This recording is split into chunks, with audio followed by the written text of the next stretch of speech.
Hello everybody, how are you guys? कस्तो भइरहेछ तपाईँहरूको दिनहरू? कसरी चलिरहनु भएछ? धेरै समय भयो तपाईँहरूसँग गफ नगरेको है। फुटबल जगतमा कति नयाँ कुराहरू भइसक्यो कि होइन? मलाई अझै विश्वास लाग्दैन म्यान सिटीबाट चाहिँ पेप गार्डियोला गयो भनेर। चाबी अलोन्जो चेल्सीमा आयो भनेर जुन चेल्सीका ओनरहरूले कहिल्यै राम्रो डिसिजन लिन सकेनन्, तिनीहरूले चाहिँ they decided it's crazy time. Oh my goodness. अनि अहिले फेरि हल्ला चल्दैछ कि Arne Slot is getting sacked and maybe Luis Enrique is leading the race. Oh my goodness, what a crazy summer going on. कहाँबाट सुरु गरौँ? सुरु गरौँ चेल्सीबाट नै। चेल्सीको थाहा पाउनुभयो होला तपाईँहरूले होइन? चेल्सीले Javi Alonso one of the brightest prospect in the inter फुटबलको जगतमै अहिलेको सबभन्दा चर्चित नाम जावीलाई चाहिँ हायर गरेको छ। यो चाहिँ चेल्सी फ्यानको लागि सबभन्दा ठुलो खुसीको खबरै यही हो कि किन भन्दा हामीसँग जुन मार्केटमा अभाइलेबल कोचहरू थिए नि, त्यो मध्ये सबभन्दा बेस्ट सिभी एज अ प्लेयरको रूपमा, कोचको रूपमा हो। यसको चाहिँ रियल म्याड्रिडमा प्लेयरहरूसँग चाहिँ यसले प्लेयरहरूलाई चाहिँ राम्रोसँग सम्हाल्न सकेन। त्यो बाहेक यसले गरेका सबै tactics wise also is very flexible के। तपाईँहरूले गेम हेर्नु भएको छ जुन तरिकाले यसले लेभरकुजनमा खेलाउँथ्यो नि, हो my goodness, I am huge fan of you. मलाई चेल्सी जुन यो नयाँ ओनरहरू यो टड बोलीहरू आयो त्यसपछिको सबभन्दा बेस्ट डिसिजनै यही हो। अब होला यो म्याजिकल हुँदैन, कुनै पनि कुरा म्याजिक भन्ने हुँदैन नि त। आउने बित्तिकै टिमलाई चाहिँ उसले जिताउँछ भन्ने मलाई लाग्दैन, तर हामीले इम्प्रुभमेन्ट देख्छौँ। जुन उसले कन्ट्र्याक्ट पाएको छ 4 वर्षको 3+1, मलाई लाग्छ हामी फर्स्ट अपेप गयो मेबी फर्स्ट इयरमा हाम्रो chance champions league clear cut चाहिँ हामी च्याम्पियन्स लिगमा हुनुपर्छ। त्यसपछि चाहिँ प्रिमियर लिगको लागि सेकेन्ड इयरबाट हामीले चाहिँ ट्राई गर्नुपर्छ। We are getting there, but अब अलिकति यो ओनरसिपले चाहिँ अलिकति अब उसले भनेका 2-4वटा प्लेयरहरू चाहिँ दिनुपर्छ, मलाई त्यो लाग्छ होइन। त्यो 2-3टा प्लेयर उसलाई दिने भने हामीसँग डिसेन्ट स्क्वाड छ। यो डिसेन्ट स्क्वाड हुँदाहुँदै पनि हामीले केही गर्न सकेनौँ यसपालि। अब जुन तरिकाले लिएम रेसिनियर आयो, त्यो मैले तपाईँहरूले पहिला मेरो भिडियोमा नि हेर्नु भएको छ भने त्यो चाहिँ एकदमै गलत डिसिजन थियो। कुनै पनि चेल्सीमा आउनको लागि एउटा कोचको लागि चाहिँ एउटा सर्टेन क्राइटेरिया चाहिँ हुनैपर्छ। आउरे बाउरे आएर चाहिँ हुनेवाला छैन, मलाई त्यो लाग्छ है।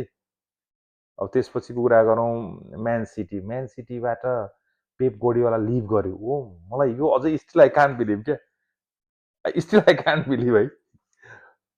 अनि आउने मान्छे नि कन्फर्म भइसक्यो, एन्जो मेरेस्का। यो त सबैलाई थाहा थियो जुन दिन छोड्छ पेप गार्डियोलाले।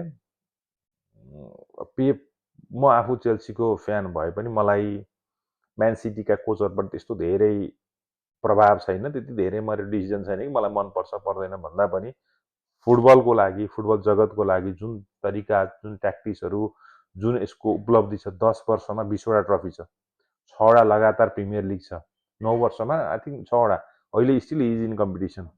त्यो भनेको चान्स कुनै पनि कोचले गर्न सक्छ जस्तै लाग्दैन। मलाई मन परे पनि मन नपरे पनि he is one of the best coach.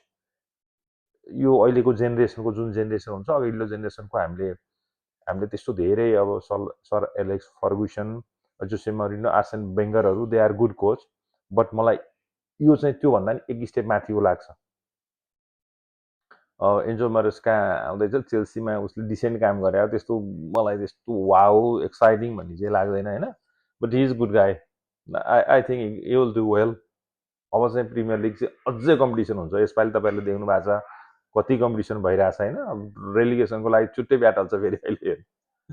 त्यस कारणले गर्दा यो सबै कुराहरू प्रिमियर लिगमा मात्रै सम्भव छ, अरू ठाउँमा तपाईँले कतिको हेर्नुहुन्छ होइन।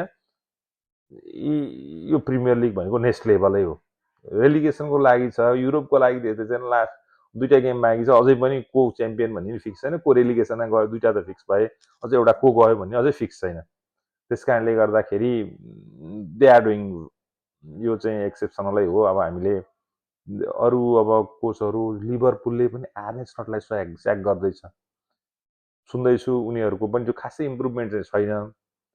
प्लेयर मलाई चाहिँ के लाग्छ भन्दा प्लेयरहरूको इन्जुरीहरूले गर्दा नै होला। Is decent coach, is not that great like the club होइन।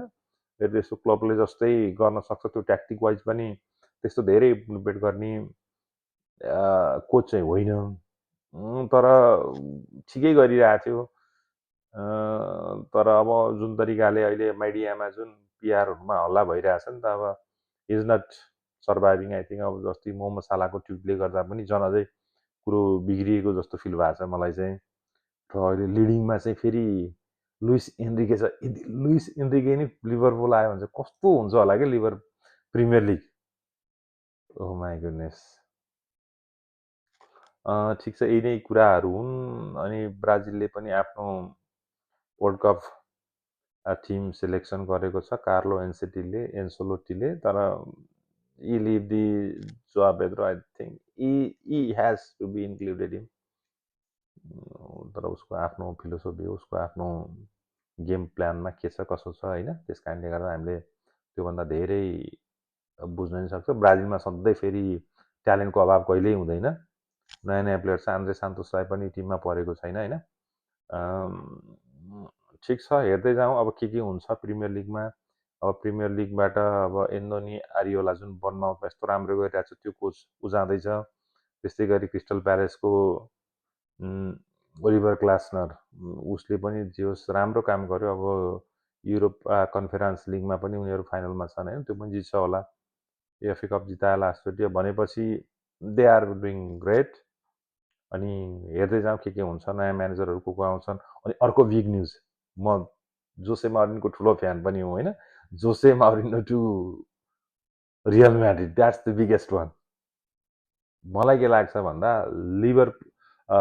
रियल म्याड्रिडलाई यदि कसैले सुधार्न सक्छ भने त्यो जुन प्लेयरको ग्रुप छ, जो प्लेयरको इगो छ, either club or Jose Mourinho. Jose Mourinho, because he has been there also, he has very good relation with the Perez also.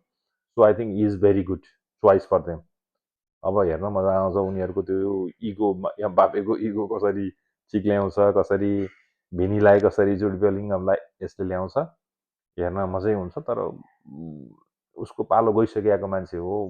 Is later half of his years, but still let's think he is very good coach. He is a elite coach. There is no doubt.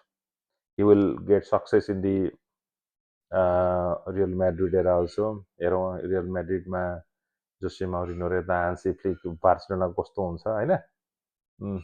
Okay, thank you for watching. Leave your comments. We'll see you soon. Thank you. Bye.